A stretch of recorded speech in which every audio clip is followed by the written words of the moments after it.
Well, greetings and salutations, everybody. Welcome to the best damn movie-related show on the planet, the John Campea Show, coming from right here in my quaint little studio. I'm, of course, your host, John Campea, and this is the show where we talk about the things we love, movies and movie news, TV and streaming, and all sorts of good things. And every once in a while, like today, I'm in a whiny little bitchy mood, and I'm not going to hold back because I'm really pissed off about something, but we'll get to that. We'll get to that in just a little bit. I am, of course, honored today to be joined back from the Observatory, writer, director, producer, Mr. Robert Meyer Burnett. Robert, how you doing today, sir? I'm not feeling bitchy. I kind of wish our bitchy levels were reached parity or something, but I'm feeling pretty good today. Yeah, I'm in a foul mood, man. I'm in a foul mood. I almost didn't do a show today. And for those of you who watch the show live, you might be noticing, the show's it's like 2 hours later than normal, where there's a reason for that. We'll talk about that in just a little bit. But anyway, guys, good to have you here joining us on this Friday. I hope you guys have a lot of great things planned for yourselves for the weekend. I know that I do. I hope you guys will as well. And here's how our show's going to go. We got a couple of predetermined topics we have lined up to talk to you guys about here today. And then the second part of the show, that's when we're going to take your live comments and questions. If you have a thought, theory, opinion, question, or a topic you'd like me to address, as long as I deem it appropriate to be addressed on the show, go ahead and fire it on to our super chat link that's in the live chat. Now, you have to be watching the show live, because if you're watching this later on, you're wondering, how do I send in a super chat? Well, you can't. You have to send one in live as we're doing the show live. But if you are watching live, you have a topic or question you'd like to address, go ahead and fire it on in to the super chat feature. All right, guys, with all that down, let's get things started off here with this, shall we?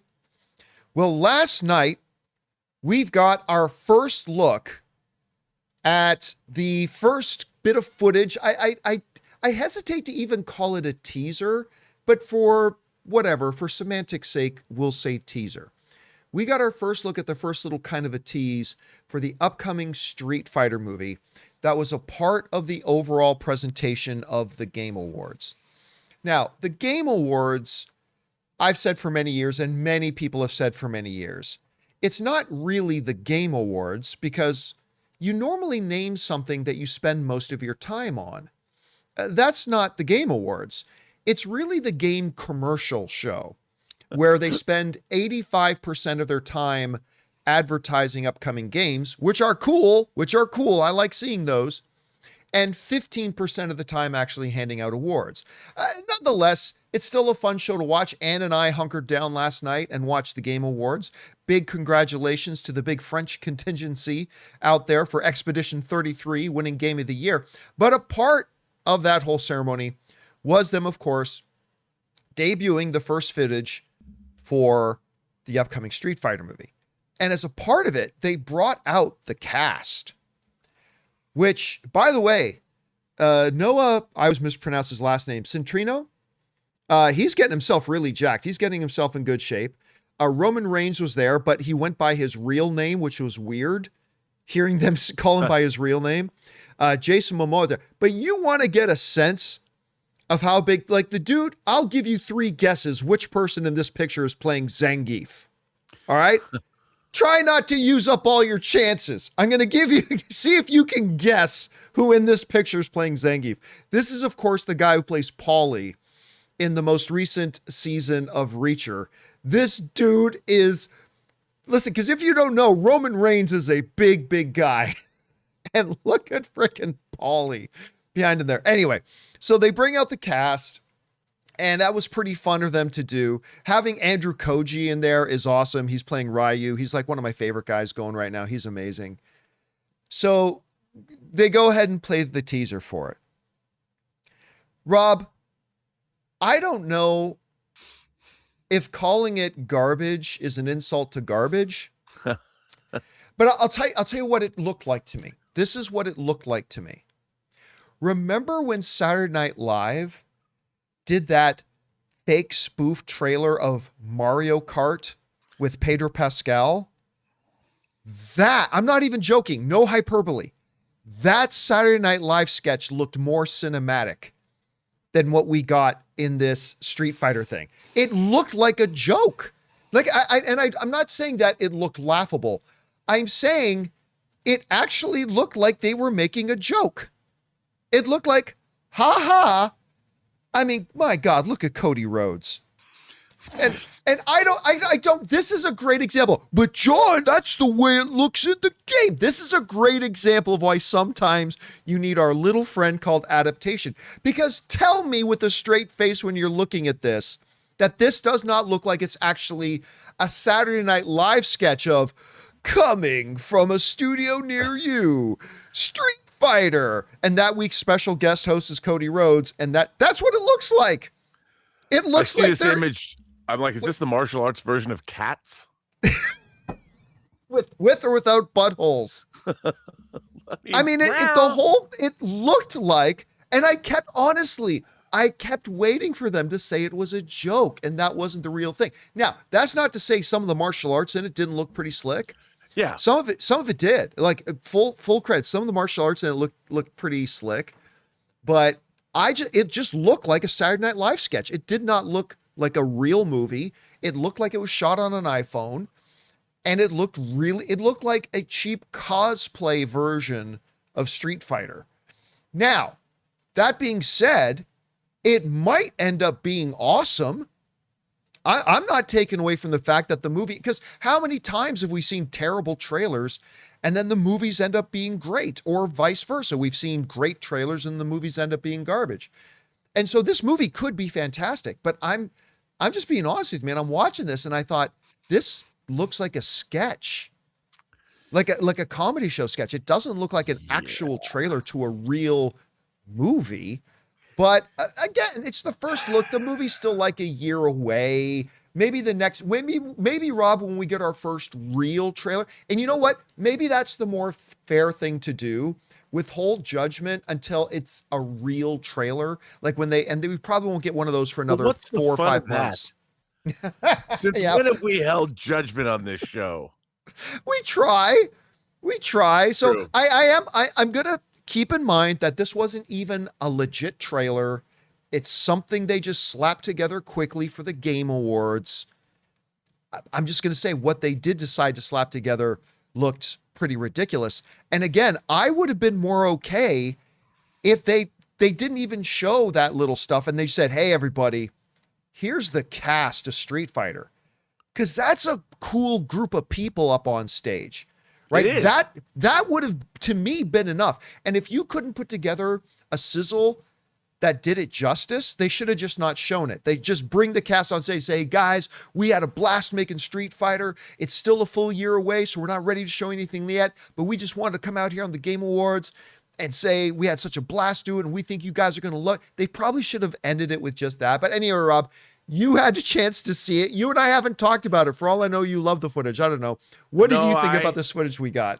I didn't love the footage. It wasn't great. And I'm looking at that picture, at the Game Awards, they bring the cast out, and I'm thinking maybe they should retitle the movie like Step Up 5, The Street Fighters, and turn it into a multi-ethnic dance troupe.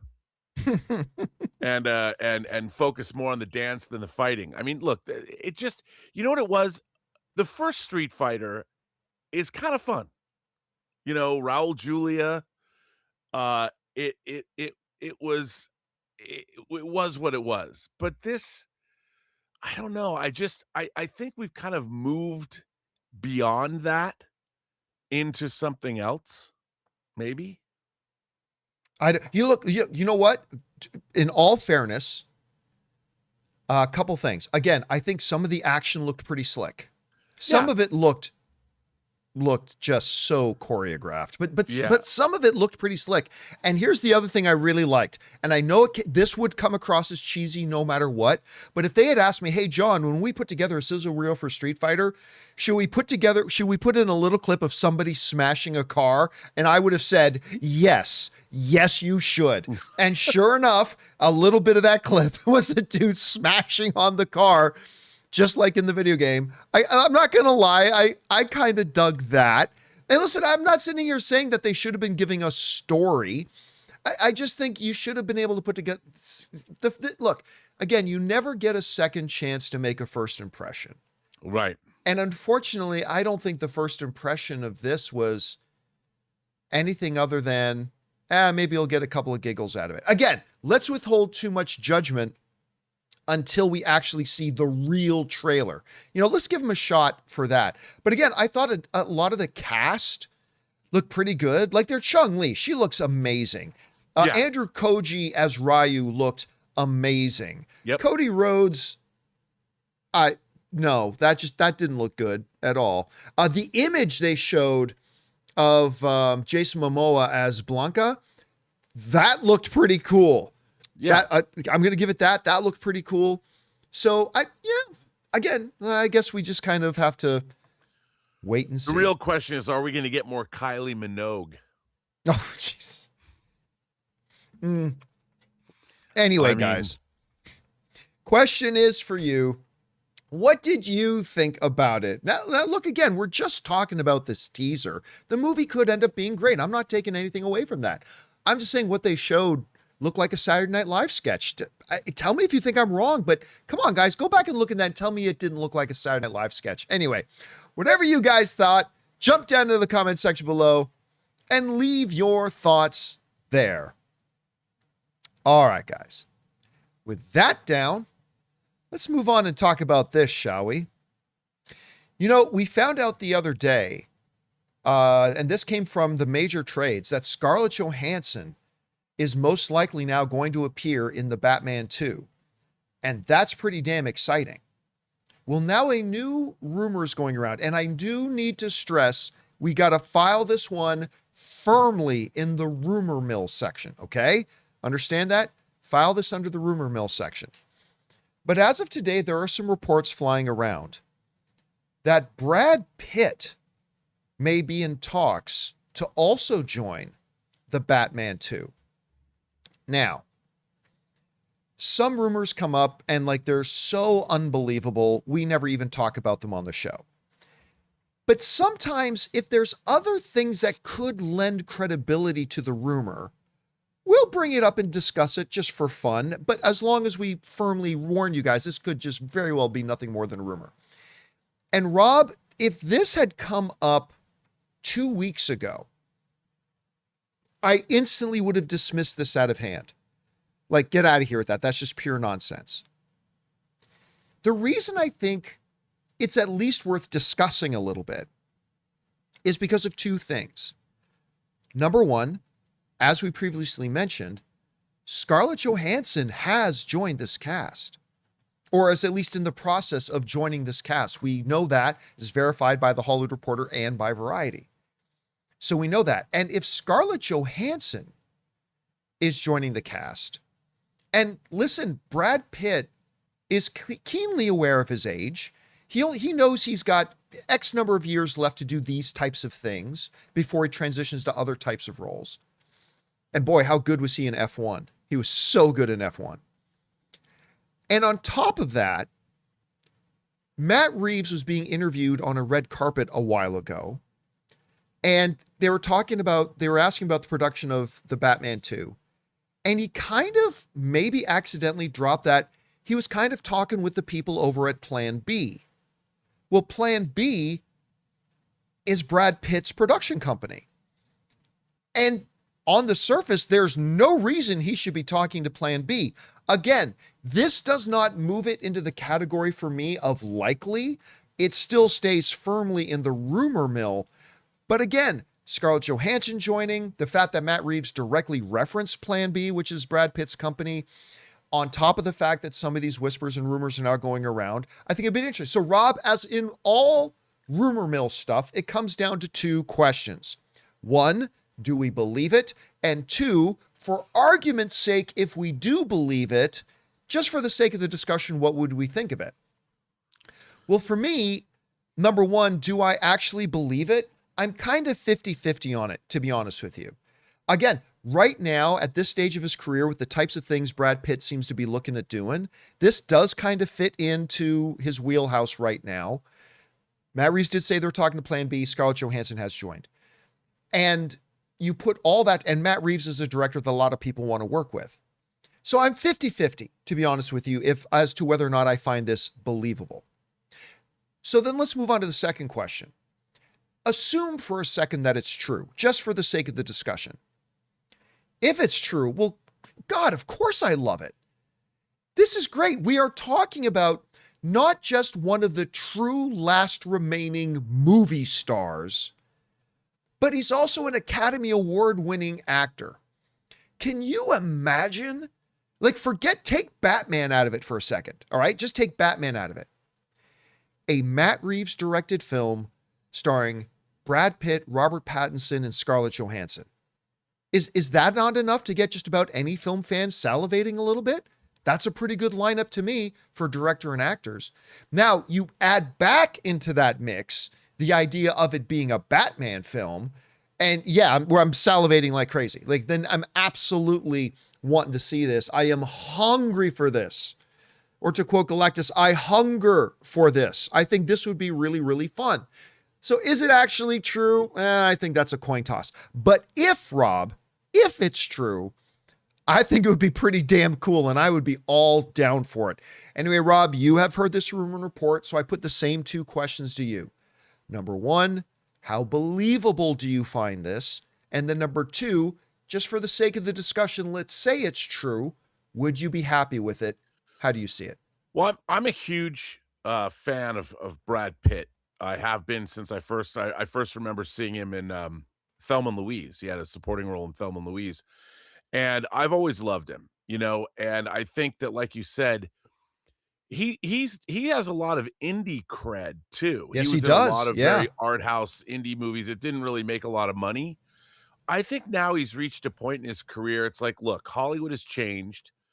I won an Academy Award with Quentin Tarantino. I won another Academy Award for Best Picture producing 12 Years a Slave.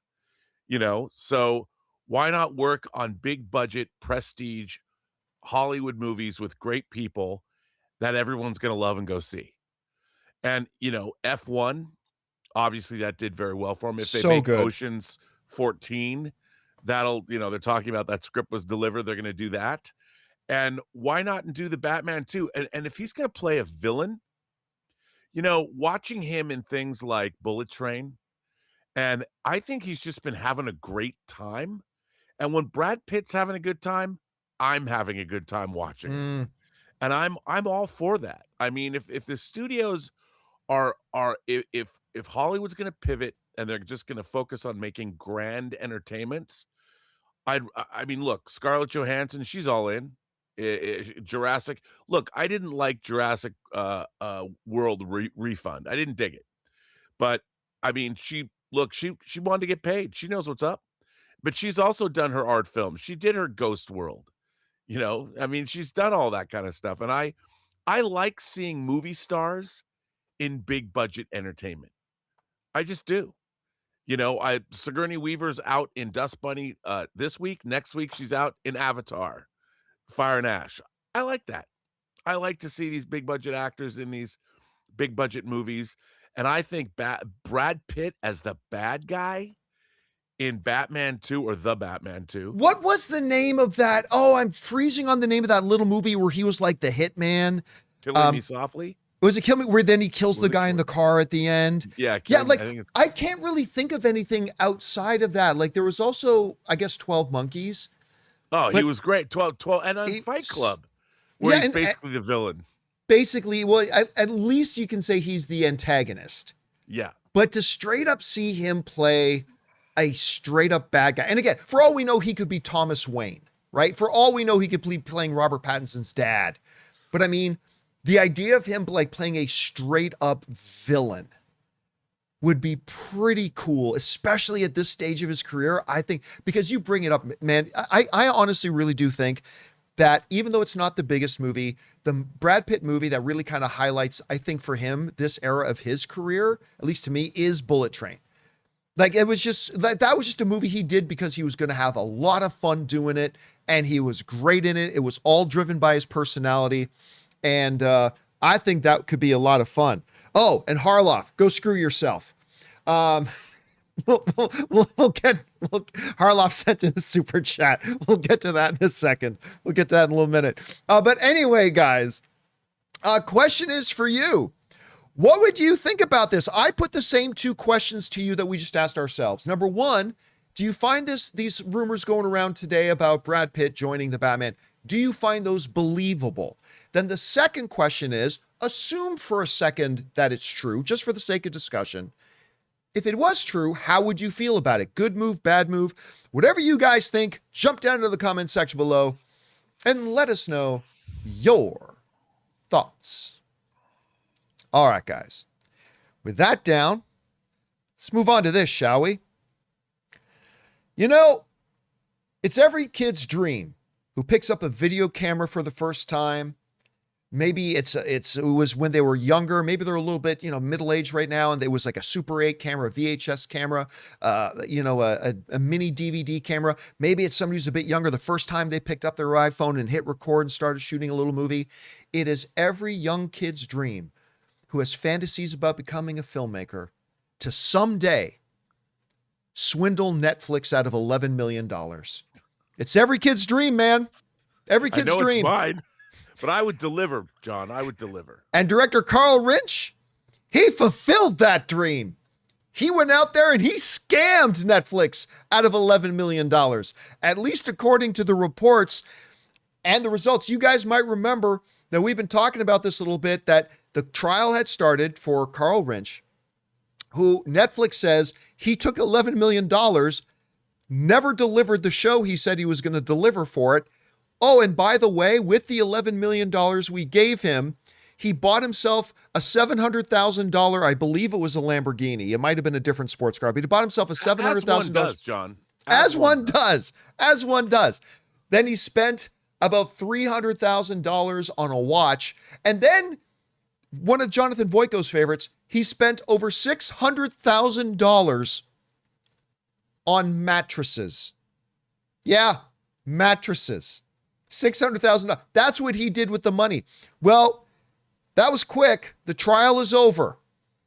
And director Carl Rinch has been found guilty of embezzling $11 million away from Netflix. The folks over at Variety write the following. Director Carl Rinch was convicted Thursday on charges of defrauding Netflix out of $11 million during the production of the never-completed sci-fi series White Horse. Rinch faces the threat of many years in prison when he is sentenced on charges of wire fraud, money laundering, and making illegal transactions. His sentencing is scheduled for April 17th. Wait, can you read the next? Oh, yeah. This is amazing. The director, 48 years old, took the stand in his own defense on Tuesday, chalking up the dispute to a misunderstanding. He has maintained that he completed principal photography on the first season of the show and needed the money, this extra $11 million, for pre-production on season 2. But here's the kicker, Rob. He said, no, misunderstanding. I did complete season 1, and I got the $11 million to start pre-production on season 2, except this. Netflix never ordered a second season and has said that the first was far from complete. In closing arguments on Wednesday, prosecutors argued that Rinch had deliberately concealed his motives for obtaining the money before going on a lavish spending spree, and that to believe otherwise would require ignoring all the evidence and facts. No, you don't understand. I needed the money so I could start pre-production on season 2. That's great. We never greenlit season 2. What the hell are you talking about? No, baby. I took all that money out of your bank account so I could buy you a 5th anniversary, present. We just got married 6 months ago. What are you talking about? The audacity of this guy. You know what? Here's the thing. Dude, if I'm being honest, the audacity of this guy, I kind of respect it. Kind of respect it. Can't help but be a little bit jealous of it and admire it just a little bit. But Rob, we asked this question before. In what world did he think he was going to get away with this? In what world? John, go ahead. It's the long con. He's just waiting to sell his story to another producer to make the Netflix docudrama series about this whole sordid affair. I really appreciate it. I respect what he's doing. If that's the way you get your projects made, I'm willing to embezzle however many millions of dollars I have to get this out there. He's getting more publicity than ever before. good on you, sir, because it's got to be better than you made a movie with ninjas or Ronins or whatever the hell you made, and it wasn't very good. 47 Ronin. Yeah, well, now his next project is going to be a Netflix docuseries on how to make the best toilet water wine. Because apparently he's going to be spending several years in jail now. Rob, I mean, in seriousness, we laugh at this, but listen, a guy's about to lose his life, at least many years of his life as a result of this. When you look at this, what's the lesson we learn here? To me, it would seem that if this one guy pulled this off, I don't believe for a second he's the first guy to do it or he's the only one getting away with it. But I don't know. What's your kind of takeaway from this whole situation, especially now that he's been found guilty? Well, having worked with people like this, what I don't understand and what I've never understood is if you get yourself involved in a project where you have to deliver something at the end of the day, it's probably not a good thing to take that money to make the project and not spend it on the project, because at the end of that road, somebody's going to expect you to deliver. So you're going to get found out. I mean, I would much prefer, if I was a criminal, to be able to embezzle money where people didn't know, that there was no paper trail. There was no, like, no one's going to come after me and go, okay, where's the show we were working on with you? I just, I don't know. Is something wrong with this man? Did he not think that he was going to get found out? I mean, it doesn't make any sense to me. It's like, dude, or better yet, why embezzle all the 11 million?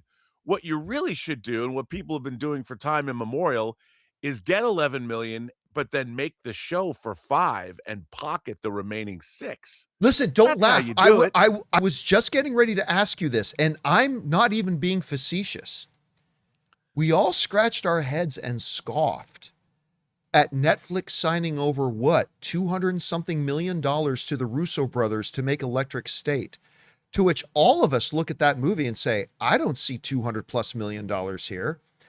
And I look, I'm not trying to be an ass. I'm not trying to be, I'm honestly asking, is this a common thing to do with Netflix? Like, did the Russo brothers actually make that movie for maybe 130 and just kind of slip the other 70 in the old pocket? Again, I'm not making any accusations. I'm just wondering how common something like this thing would be. It's a lot. I mean, that's how a lot of contractors make their money, and it's valid.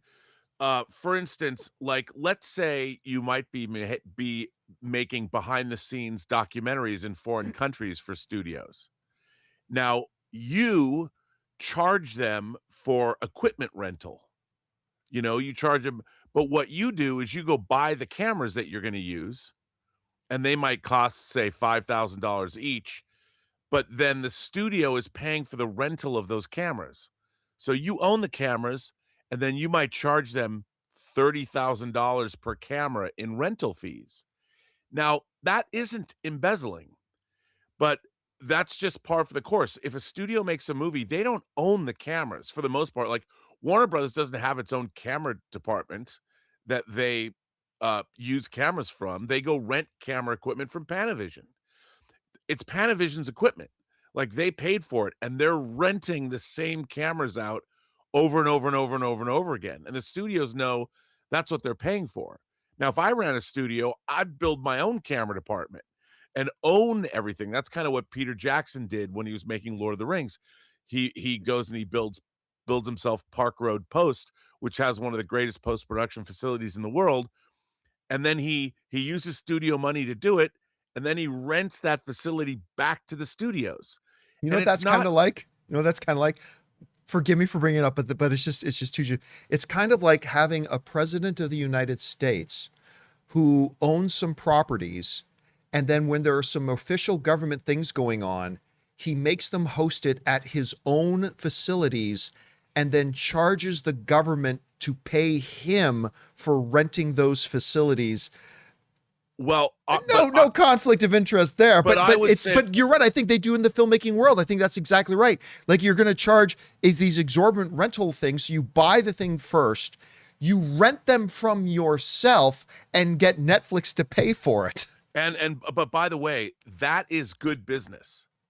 I don't have a problem with that at all, because That's why, it costs money and upkeep to have equipment and stuff. The studios aren't in the business of buying their own cameras, but that's why Panavision can charge and make as much money as they do. Same with IMAX cameras or Aeroflex or whatever you're using. It's just you can get into that business and deal to yourself. And if you're fair about it, like if you own a hotel and you want to make it your de facto foreign dignitaries events place, I don't have a problem with that as long as you're paying fair market value. It's okay, but if you're charging 3 and 4 times, if you're that I find unethical. But I don't have a problem if you're the president of a country, say, and you own a hotel, that you wanna make sure that your hotel is paying back your business. I don't find that to be corruptible, or I don't find that it's corruptible if you charge the government 4 times what you should be.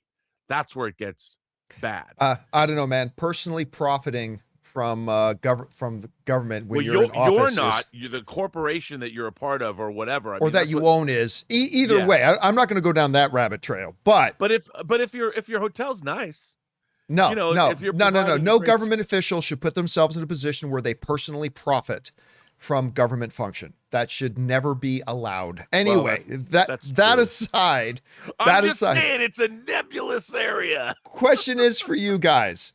What do you think about this? The guy who kind of like very sneakily almost got away with it too if it wasn't for those meddling kids. If he just made took the show. $11 million from Netflix.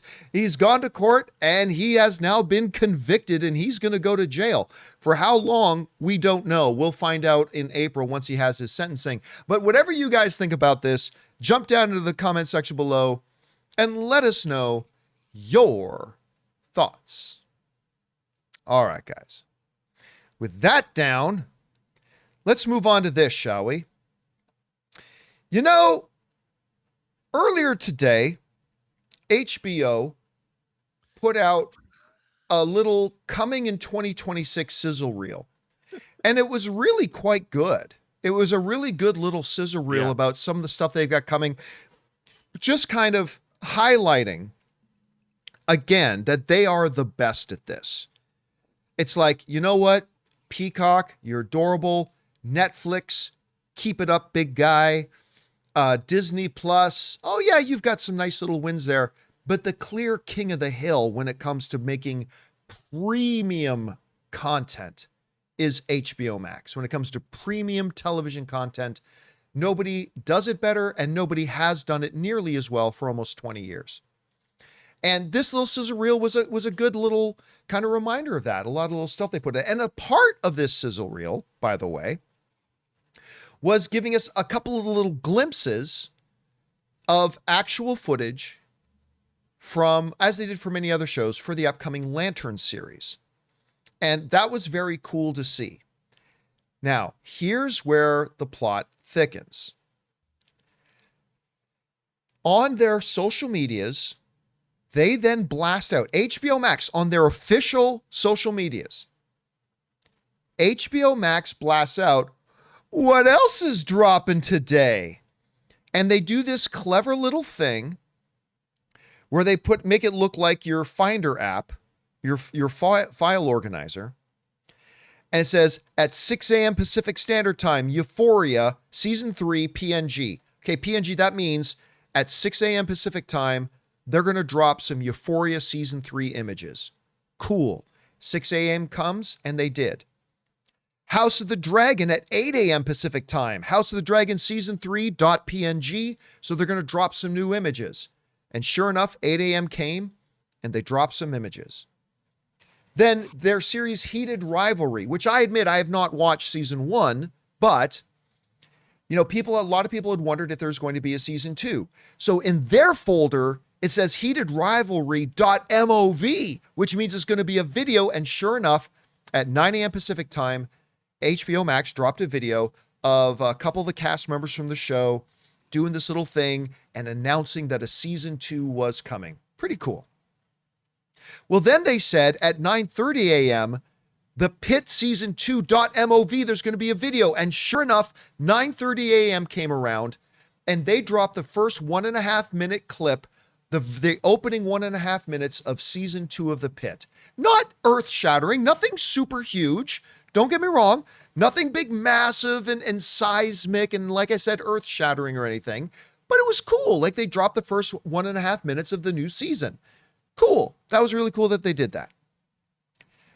Industry Pictures, they dropped it. Then A Night of the Seven Kingdoms. They said at 11 a.m.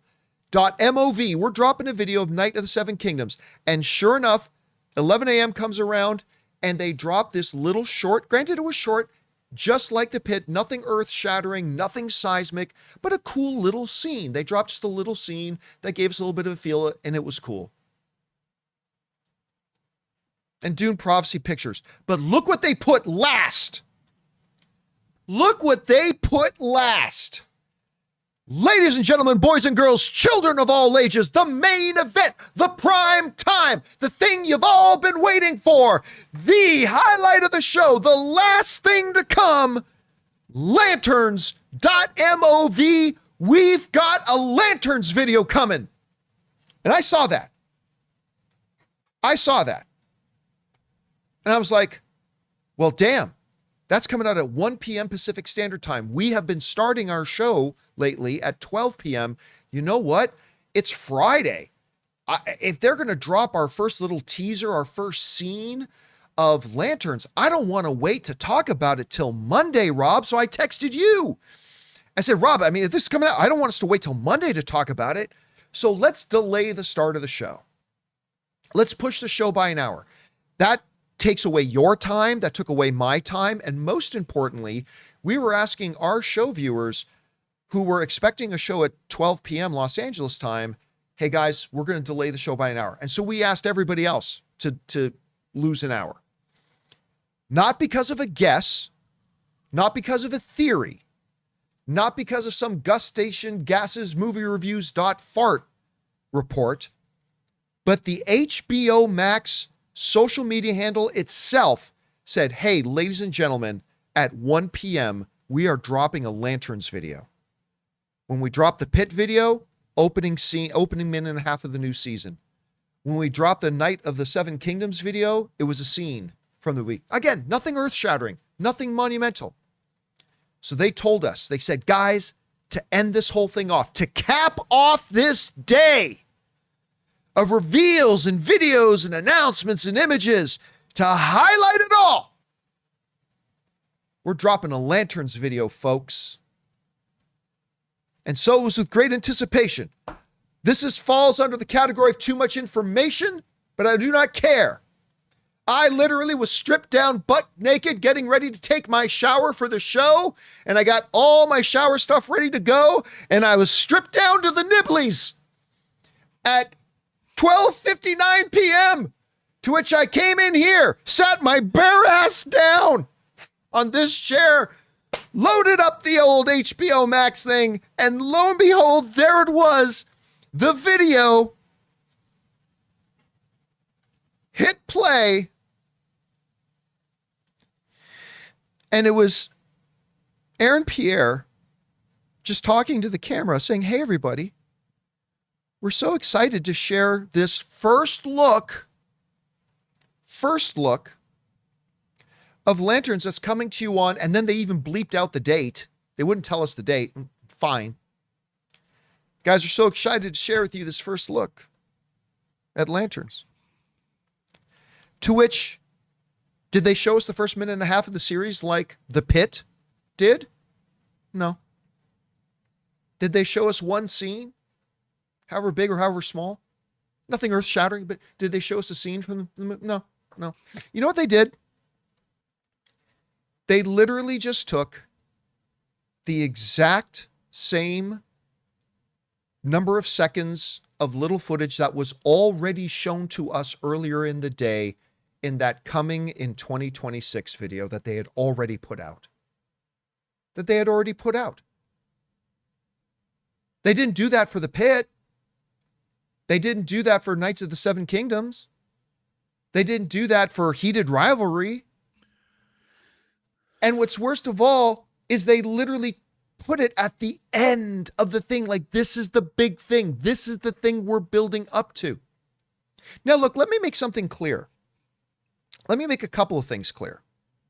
Number one, HBO Max did not owe us a Green Lantern trailer. They did not owe us crap. They didn't owe us anything. The fact that they put in a couple of seconds of footage in that coming in 2026 video, that should be enough. Okay? And it is. It's fine. We were not expecting a Lanterns trailer today. We were not demanding a Lanterns trailer today. Nothing. They did not owe us anything. So let me be very clear about that. Nothing was owed. The second thing I should mention is that if they're going to give us something, it doesn't even have to be anything big. It doesn't have to be anything huge. Again, what I thought they did with, I'll bring up the image again, what they did with the Pitt was perfect. What they did with the Night of the Seven Kingdoms, perfect. All that kind of stuff. But that's not what happened, Rob. No. HBO got on their social media channels and told us, guys, we've got a Lanterns video coming for you at 1 o'clock today. They told us. We didn't guess. We didn't hope. We didn't demand. They told us this was coming. What kind of amateur hour horse shit is this? That they tell us this, they give us new stuff for the Pit, Night of the Seven Kingdoms, and then it comes time to give us this. And all they do in this first look, as Aaron Pierre calls it, is literally just the exact same couple of seconds that they showed us already in the coming in 2026. It would have been better if they just took that Lanterns folder out. None of us would have complained. None of us would have demanded anything. Just take that Lanterns folder out. Don't tell us you're dropping a new video for it. Just don't say anything. The only reason any of us were thinking we were going to get it is because you fucking told us we were going to get it. And listen, this is clearly filed under the category of whiny, bitchy, baby first world problems. I fully acknowledge that, and you're 100% correct. This is firmly under whiny, bitchy, baby first world problems. Absolutely for sure. But this is the realm we're dealing in right now, and HBO told its audience, we're going to give you a Lanterns video, and then they delivered shit. And listen, if it didn't cost us something, maybe I wouldn't even be upset, but it literally cost everybody time. Our audience sat around and had to wait an extra hour for nothing. We launched our show an hour late for nothing. And if it was all our own fault, then that's one thing. But they literally came out and they said this. And you know what? You know what else? James Gunn I don't hold James Gunn blameless for this either. Oh, but John, you know, it's HBO Max is the one marketing it. It's up to them. Oh, I get that. But James Gunn knows social media space well enough to know that this was not going to fly. And this wasn't cool to do the audience. And he should have said something to HBO. Say, hey guys, like maybe we don't make it look like we're telling them that we've got this lantern reveal we're doing for them at 1 o'clock when really we're not showing them anything that we're not already showing them earlier in the day. That might rub a few people wrong. I love James Gunn. Everybody knows I love James Gunn, but James Gunn and Peter Safran are not blameless in this either. They should have gone and knocked on some doors at HBO Max and said, guys, you probably shouldn't do this. This is horseshit. So fuck you, HBO. Fuck you and your stupid eye sockets, because I thought that was really Bush League. This is really amateur hour. They should have just said nothing and nothing would have been expected. And again, under whiny, bitchy, baby, first world problems, absolutely it is. Not even trying to pretend that it's not. But this was still a pretty sucky thing for them to do. And I'm not going to lie, I'm pretty pissed off about it. Anyway, Rob, you saw this while I was texting with you, right? Yeah, we're figuring it out. Anyway, well, first of all, you know what? Let's shift gears here and scene. Let's shift gears here for a second. And let me ask you, what about the little bits of the few seconds of footage they did show in the coming in 2026? And then what do you think about this whole thing about them advertising, look, everybody, we're going to drop a Lanterns video at 1 o'clock, and then literally drop nothing? Anyway, what did you think about the whole thing? First of all, their output, like you said, it looks exceptional. I mean, everything, the shows all look good. They're all things, even things I don't know anything about. I'm like, it's HBO, their biggest year yet, they're saying. And I was very excited about the output, to be fair. I am actually tremendously, look, the clip that they showed us, here's the thing about Lanterns. That first image of the two of them walking down the street, I think probably takes place after the car went off the off the side of the road, but that's all clearly from the same scene, and it's all clearly from something they shot, what, a year ago? And I am so curious about this show as a longtime Green Lantern fan, and to be fair, I really love the Jeff Johns era of Green Lantern with the Sinestro Corps War and the Blackest Night, and I was all in. I've been reading Green Lantern. I love Hal Jordan. I love John Stewart. I love Kyle Rayner. I love Guy Gardner, and I love the entire Guardians mythology. I am so curious and excited about this show that you kind of got me hyped up, dude. I was like, we're gonna see some shit.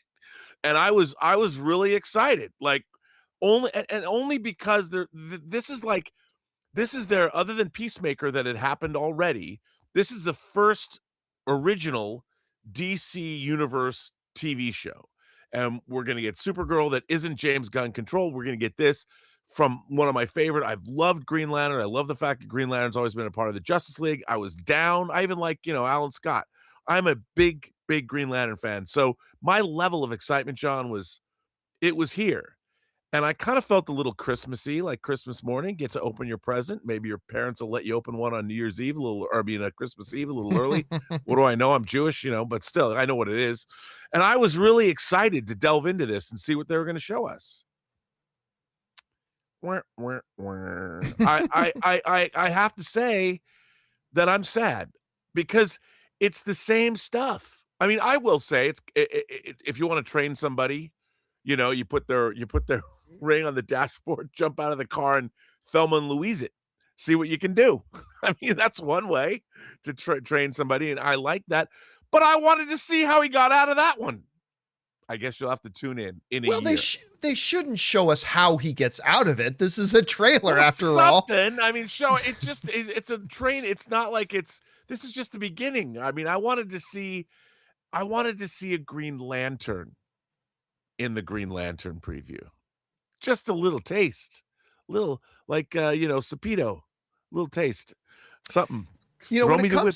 I'll say this for the footage that they actually showed us in the coming in 2026 thing, I actually kind of liked it. And so let me shift gears here for a second. I did too. And the reason I think the two reasons I kind of liked it is, number one, with Peacemaker and what we saw in the Supergirl trailer and with Superman, some people can start to wonder, well, is that going to be the total visual style we always get in DC? Enter Lanterns footage. And the answer is no. It's good. It's going to be really wildly different and diverse because this looks even it all takes place in the same universe. This looked totally different. And, they kind of promised us a DC show that was going to feel like True Detective. And even in just a couple of seconds, it felt more True Detective than it did Superman. Yeah, it did. And I kind of appreciated that. I also like the fact, we heard some descriptions, Rob, of them saying that they were going to have kind of a tense relationship of mentor-mentee. And in that one Thelma and Louise thing, they instantly communicated that. And I kind of like that. Like, he's not going to die. If he doesn't get the ring in time and do it, Hal is standing up on the cliff and he'll use his ring to catch the car. So he's not going to let his protege die. I would like to have seen it either way. But no, you can't show the resolution in a trailer. You show the setup of a scene. You don't show the resolution to it in a trailer. You can't do that. You can show us something. I'm just saying, I was not disappointed in the coming in 2026 video that they only showed us 8 seconds. That's fine. Most of the shows only got like 8 to 10 seconds. That's fine. That's fine. Just, don't then put up everywhere and advertise, hey guys, if you thought that was good, at 1 p.m. today, we've got a new Lanterns video dropping. Do. And in case you're confused about whether it'll be new, when we put out the Pitt one, it's new. And we put out Night of the Seven Kingdoms, it's new. So we got this thing coming at 1 o'clock. I just really, in my bones, despised that they did that. I think it was Bush League. And you know me, Rob, I get most upset at things that I actually like. Right. Yeah. Like the Tampa Bay Buccaneers choked a game away last night. Okay, I've got some criticism for it, but I'm not all that mad about it because that's not my team. But if the Toronto Maple Leafs, who I hold near and dear to my heart, if they do something stupid, I get really upset about that because I care and because I love HBO and I love HBO Max, and I'm super excited about Lanterns. So when they do something as inexcusable and as stupid as this, it really disappoints me. And I just get kind of upset about it. Again, admittedly, whiny, bitchy, baby, first world problems territory. Completely, fully acknowledge that. But it is what it is, and it really pissed me off. So, understandable. Well, we'll see how it all goes. Anyway, guys, question is for you. What did you think about the no-show on this advertised 1 p.m. Green Lantern video that was a big fat nothing? I mean, not that it wasn't good. It wasn't anything new. Anyway, it bothered me. Whatever you guys think about it, jump down to the comment section below and let us know your thoughts. All right, guys. We're now going to move on and take your live comments and questions. But before we do, we got to do two things quick. First of all, we get to bid a good day and good week, as a matter of fact, to writer, director, producer Robert Meyer Burnett. Hope you have a great weekend, Rob. Thanks as always. You too, John. Great job. What did Christian Harloff say? Oh, Harloff wrote and said, hey, because he already knew how I felt. He wrote and says, hey, what'd you think about that Lanterns trailer? Asshole. But he's from New York. What do you expect? Anyway. All right. Great job as always, man. I'll talk to you later. Have a good weekend. See you later, man. All right, everybody. guys. The other thing that we need to do here today, of course, is thank the sponsor of today's episode of the John Campea Show, our friends at Aura. Guys, we want to take a second to thank a sponsor of this video, Aura. Guys, if you are anything like me, you swear every year you're going to be on top of your Christmas shopping, and then suddenly it's December 20th, the shelves are empty, and you're standing around in Target asking yourself, does my aunt even like candles? But this year, I am not doing that because of Aura Frames. It's completely saved me. See, I always struggled with what to get people in my life, but this year I'm going to give out a couple of Aura Frames, and it's hands down the most personal, meaningful gift that I can possibly give. And here's the best part. Aura lets you upload unlimited photos and videos. Plus, the frame comes in a premium gift box with no price tag, so it feels like a classy, well thought out gift, even if you bought it last minute. Guys, you can't gift wrap togetherness, but you can frame it. So for a limited time, save on the perfect gift by visiting auraframes.com to get $35 off Aura's best-selling Carver matte frames named #1 by Wirecutter by using promo code CAMPEA at the checkout. That's auraframes.com, promo code Campea. This deal is exclusive to our listeners and frames sell out fast. So order yours now to get it in on time for the holidays. Support the show by mentioning that we sent you at checkout. Terms and conditions apply. And thank you to our friends at Aura for sponsoring today's episodes of the John Campea Show. All right, guys, with that down, we're going to move on now to take your live comments and questions. Just so you know, if you've already sent in your comment or question, great, but you're not able to send them in anymore because I have turned off the super chats. We've got enough piled up there in the live chat now. So you're not going to be able to send one in at this point, but we do got a bunch of those questions to get to. So let's get things started here, shall we? And we're going to start off with, I believe we're starting with Bobby Jackson. Yes, we are. And Bobby Jackson writes, the reason for the late start today is because John has been up all night playing Claire Obscure. Listen, just about, I am going to get that game now. Expedition 33, we watched the Game Awards last night, and we watched it win just about every award that there was. I mean, there were several genre categories that it wasn't in, that some other games won. But yeah, I think this weekend at some point I'm going to crack open Expedition 33. I'm going to have to give it a shot. All right. Next up, we've got Dallas. And Dallas writes, this is random, but I kind of want a Chris Hemsworth-led new Crocodile Dundee movie. Who's with me? Well, that isn't anything new because remember a couple of years ago, I think it was for Super Bowl, they kind of teased a Crocodile Dundee movie. Now, he wasn't going to be the son of Crocodile Dundee.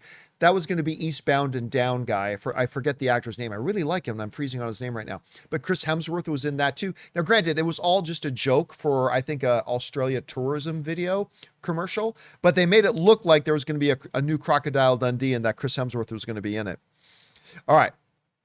Next up, we've got Stoner Watch, who sends in a $20 super chat. Thank you so much, Stoner Watch. I appreciate that very much. Hey, John, I just read that there will be 3 different Avengers Doomsday teasers playing before Avatar Fire and Ash. Any truth to that? No, zero truth to that. It's going to be 4, apparently. Like while we were doing the show, I've always got Hollywood Reporter, Deadline, and Variety open over here, and it's now being reported. I think there's going to be 4 of them. So we'll talk about that next week. So yeah, I mean, there you go. They're going to put different here's my guess. My guess is the 4 of them are going to be all 80% the same footage, with each version having like 20% unique stuff from the other. That's my guess, but we'll talk more about it on Monday's show when we get back around to it. All right. Thanks for that, Stoner. And thank you for supporting us on that level, man. I really appreciate that, dude. It was very generous of you. All right. Josh Ward writes, I'm wondering if the Spielberg's movie is indeed the rumored UFO movie and the billboard is meant to represent the bird's eye view of the UFO itself. No, I don't think that. Now, like, very well could be a UFO movie. Like a lot of people are speculating that's what it is, and it very well could be.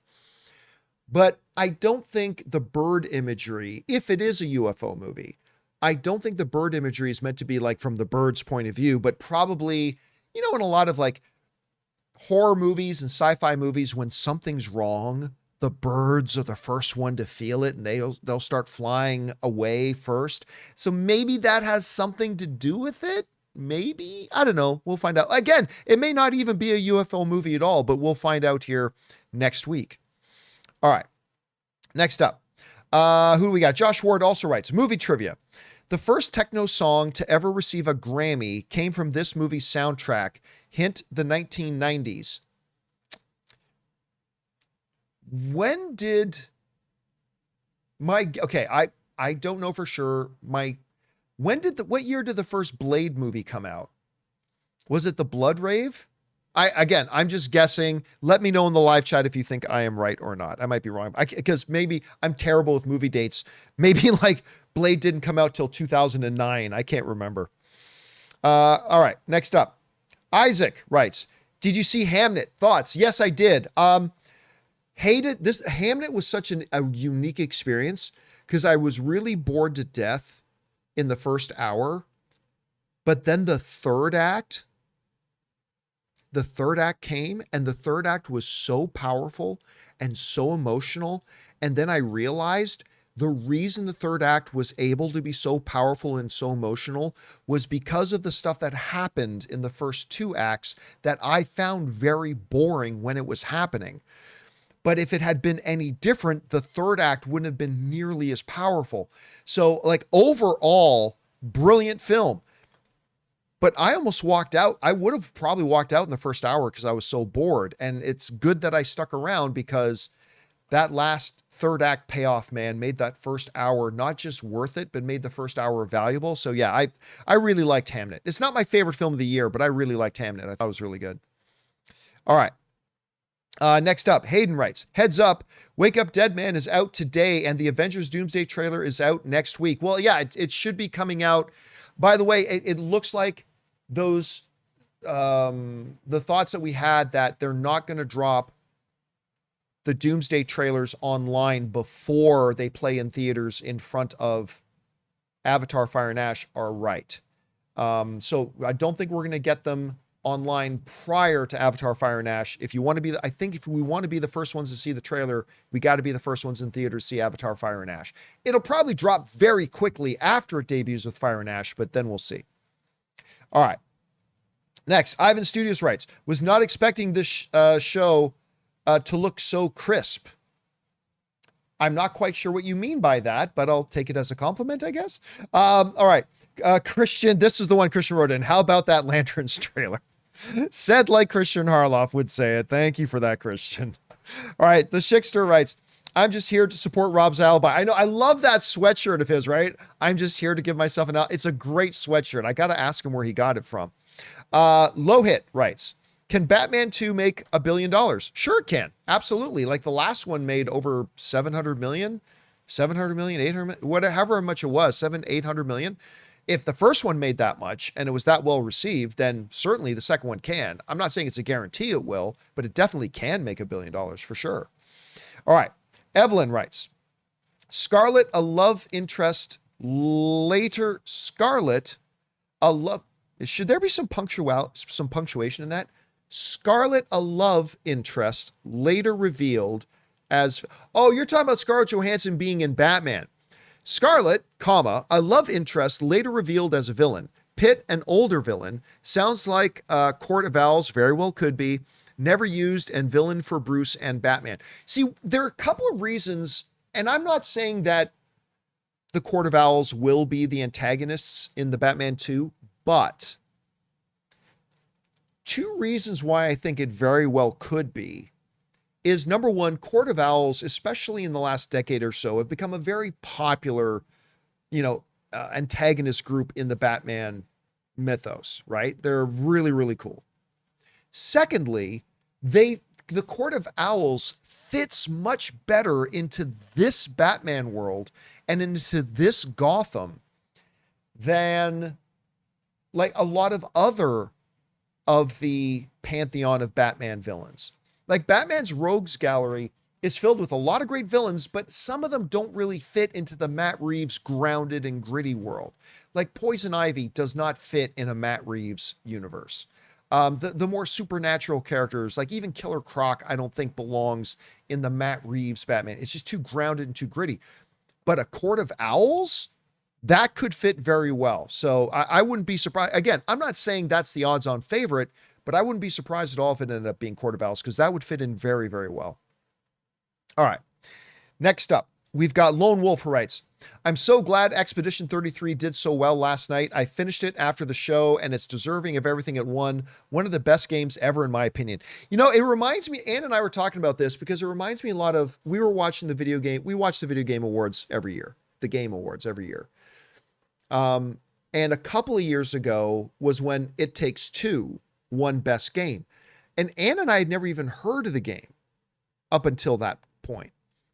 And so as soon as the show was over, we downloaded It Takes Two, and we were hooked on that game until we finished it. For a number of weeks, we were just hooked on the game till we finished it. And last night was kind of the same thing. It was like, well, we had heard of Expedition 33. Obviously, a lot of you guys have been talking about it. But as soon as the show was done and the very anticlimactic announcement that they won Game of the Year because they won everything else that night, Ann and I were like, yeah, we got to get that. And so we're probably going to start playing that one soon. All right.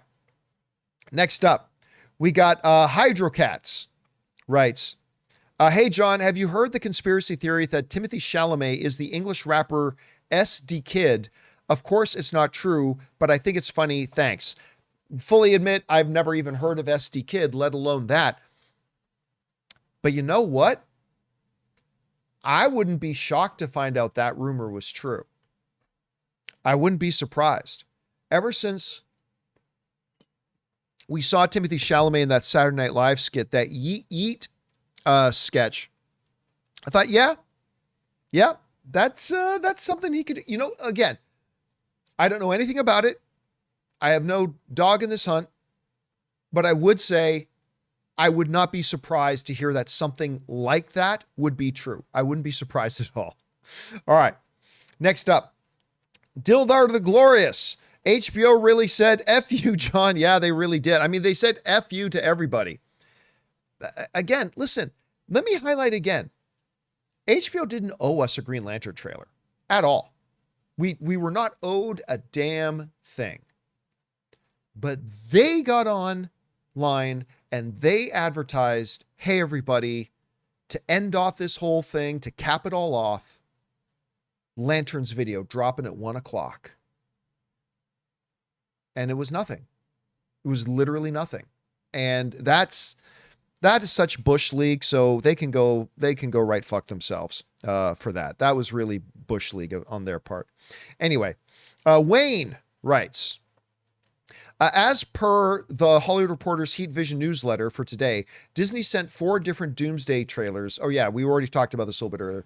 They will change it each week for Avatar Fire and Ash, so people come for multiple weeks. Yeah, and again, we'll talk more about it on Monday, but my guess is, and again, I'm not claiming this is fact, this is purely a guess. My guess is each one of the 4 will be 80% the same thing, and then with a 20% difference in each one. That's my guess. We'll see how that goes. All right. Thanks for that, Wayne. Next up, we got Matt, who just sends in a super chat just to be supportive. Thank you, Matt. Appreciate that, man. That's very nice of you.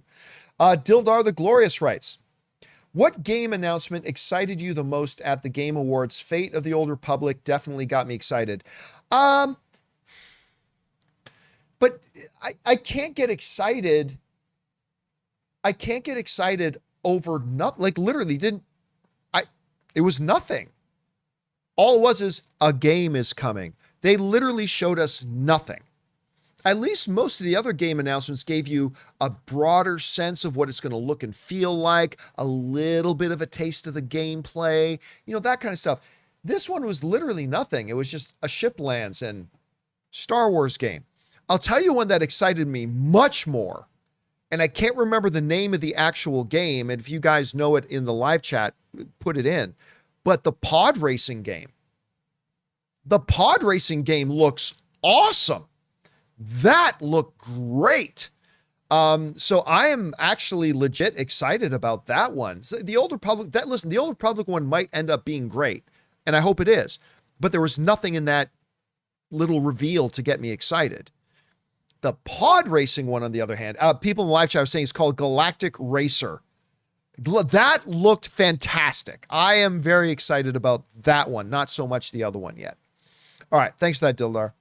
Next up, we got Zager, who writes, rumor, ScarJo may be playing Andrea Beaumont, and they may adapt elements of Mask of the Phantasm. That's actually, listen, that's not even a rumor. Nobody actually knows. Nobody that's not named Matt Reeves actually knows. Well, not named Matt Reeves or Scarlett Johansson.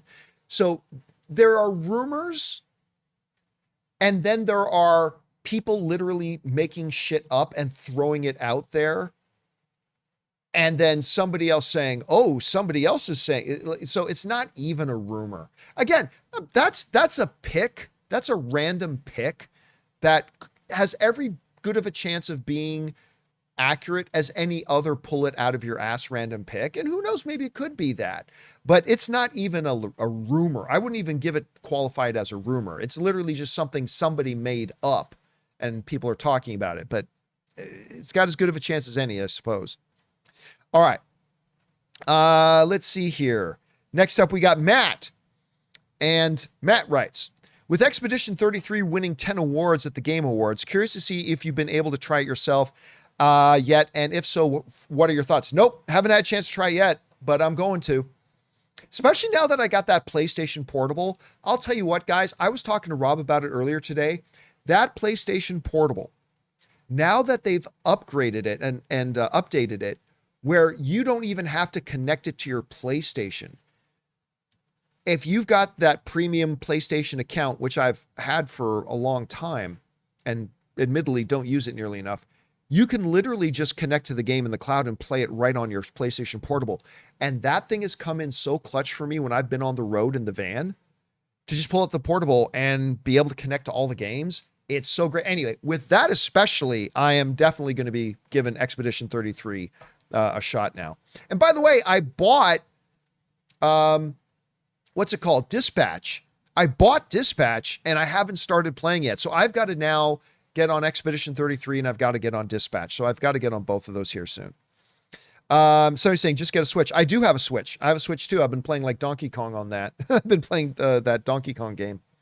All right. Zager writes, Brad is probably playing Scarlett's father if they are adapting Mask of the Phantasm. I don't believe they're adapting Mask of the Phantasm. I'm not saying they're not. I don't know, but I don't believe they're playing Mask of the Phantasm. And by the way, like Scarlett is what, 41, 42 now? Brad Pitt's simply not, I mean, biologically, I guess it could, but practically speaking, Brad Pitt's not old enough to be her dad. You know, like Scarlett herself is like 41, 42 now. So I don't think Brad's old enough to play her dad. Anyway, he could play somebody else's dad. I just don't think he can play. I don't think he's at the age yet where he can believably play somebody who's in their 40s dad. You know, if you get an actress who's like Anna de Armas or something, yeah, Brad Pitt could play her dad, but I don't think he can play Scarlett Johansson's dad. But who knows? They can do whatever they want in the movies. All right. Next up, Darian writes, dude, I'm not sure about this being the cause, but ever since you started doing the movie meetups, your energy on the show has been dialed way up. It's like you've been rejuvenated. Love you, man. Oh, thank you for that. And listen, I got to admit, and maybe this is a topic better for an open mic. Listen, I am forever aware of just how lucky I am that I get to take something that I love and have loved my whole life, which is movies, and by extension, TV shows and things like that. And I get to do that as my job. Not only do I get to do it as my job, I've been able to build it into something where I have been able to be paid very well, all things considered. I've been able to buy a house. I've been able to buy both of my cars in cash, so I don't have any car payments. I've been able to pay for my wife to get a second master's degree and pay for my wife to get a doctorate at USC. And that was without any student loans. I paid it all in cash. You guys know one of my financial, this has been my financial philosophy since I was making $400 a month. My financial philosophy is I do not pay for anything on credit, and I do not pay for anything in payment plans. If I can't afford to buy something, this has been my spending philosophy since I was in my early 20s. My dad taught me, if you can't afford to buy something straight up in cash, then that means you can't afford it, period. The only exception is when you're buying a house. But other than that, so I drove the same broken down car for like 14 years or however many years I drove it till I could save enough money to buy a car. Anyway, I say all that to highlight that I'm very aware that I'm very lucky and I'm very blessed, and there would be a lot of people that would kill to have my job. That being said, there are stresses that come along with my job. I try not to cry about those too much. I think if you watch my show, you know I don't cry about them too much. And even I, as lucky as I am and as blessed as I am, and as much as I know a lot of people would kill to be in my position. Yeah, you've been doing this for like 15, 20 years. Sometimes it starts to wear on you. There are certain stresses that are points of it that start to wear on you. And I don't think you're wrong. I think doing the movie meetups, when I get to meet people from all over the country, from Denver to Orlando to Dallas to Salt Lake City to Seattle and Portland and San Diego and Albuquerque and Las Vegas and all parts in between. And I get to meet with people and they get to tell me what this community has meant to them, the types of hard times our show and our community, you guys, have helped them get through hard times. And you just get to be in that environment. Again, I know this is a topic that's better for an open mic, not here, but indulge me, if you will. It's a Friday. Cut me some slack. It's a Friday. It really does rejuvenate me. I'm not going to lie. Like even Anne doesn't do the show and it rejuvenates her. Like it rejuvenates her excitement that I do this show. And it excites me even more. And it does refill my batteries. I'm not going to lie. It's one of those things that really has recharged my batteries. And I've really, it's been great. It's been really great. I never expected that I would get that out of this, but I really have. And it's been pretty awesome. All right. Thanks for that, man. I appreciate that. All right. Al writes, hey, John, why didn't you like Five Nights at Freddy's 2? Because it was a piece of shit movie. It was completely ridiculous. The performances were awful. The dialogue was laughable. The premises were stupid. But John, it's a movie about animatronics. You can't take it too seriously. I know that, but you can make tongue-in-cheek movies that are still really good. And Five Nights at Freddy's was just trash. And by the way, if you liked it, I'm not taking anything away from you. Movies are subjective. They hit us in different ways. And if you watched Five Nights at Freddy's 2 and it works for you and it gave you a good experience, I don't criticize you. I celebrate that. I think that's awesome if you enjoyed it. But I didn't. And if you're going to ask me why didn't I? Because it's truly one of the worst films I've seen in years. It was absolutely horrendously terrible. But again, that doesn't mean you can't like it or somebody else can't like it, or that there's anything wrong with you if you liked it. If you found it to be good and you found it to be enjoyable, that's something to be celebrated, and I celebrate it with you. Just don't ask me to like it. That's the only difference. Just don't ask me to like it. All right. Next up, Aiden writes, "Hey, John, love the show. Thank you so much. I'm watching from Regina, Saskatchewan. I lived for like 6 or 7 years in Saskatoon, Saskatchewan, not far from Regina. Wanted to ask you about Matt Reeves. You mentioned that he is dealing with health issues. There was no real answer to that. Could you elaborate?" Fuck no. That's somebody's private medical stuff. No. Fuck no. I'm not going to elaborate on that. Look, we said on the show exactly what other people reported. There were some reports that some of the delay with the Batman 2 may have been connected to a medical or health issue that Matt Reeves was dealing with. And I may or may not have heard some more stuff about that, but this isn't business. This isn't contract negotiations this is somebody's private health stuff. And no, I'm not going to elaborate on that. That would be, look, don't get me wrong. I'm not trying to hammer on you for asking. You're a fan of Matt Reeves. You're curious. Fair play. But fuck no, I'm not going to discuss. I'll discuss contract negotiations. I'll discuss creative differences. I'll discuss a lot of that kind of stuff if I hear about it, sure. But somebody's private medical stuff, other than what everybody else was talking about, saying, oh, it might have something to do with a Matt Reeves health issue. Yeah, so we said that too, but to elaborate on that, no, that's totally out of bounds. That's totally no good. No, absolutely not. All right. Next up, PG writes, part 1 of 2. The Hollywood Reporter from their newsletter confirmed that there will be 4 different Doomsday trailers releasing once a week in theaters. They also said Brad Pitt isn't in the Batman 2.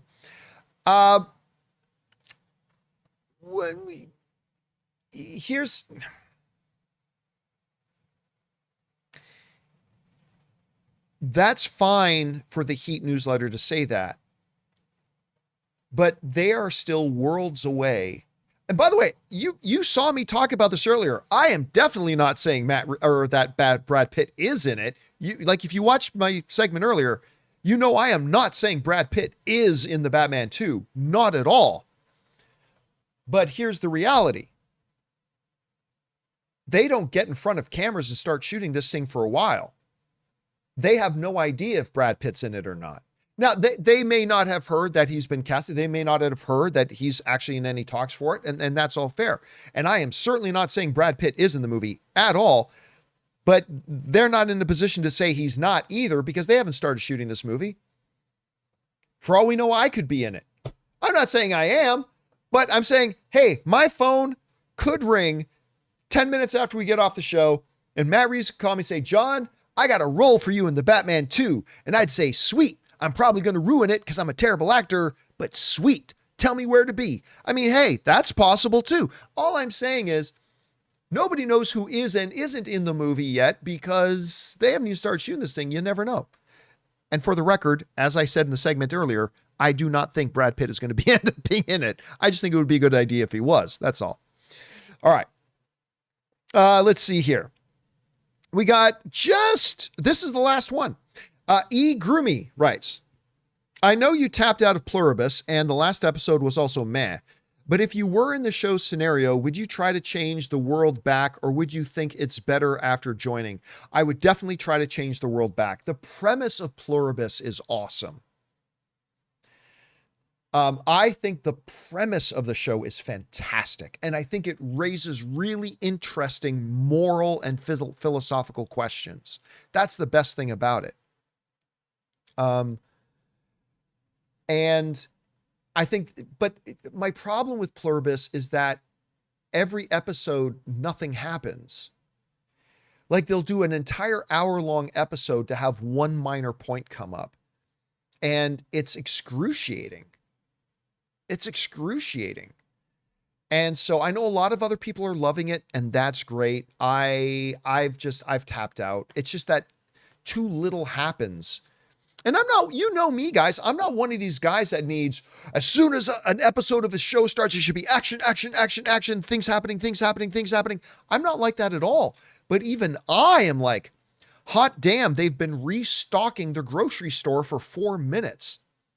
Holy crap, we've literally just spent 3 full minutes of screen time of her moving stones.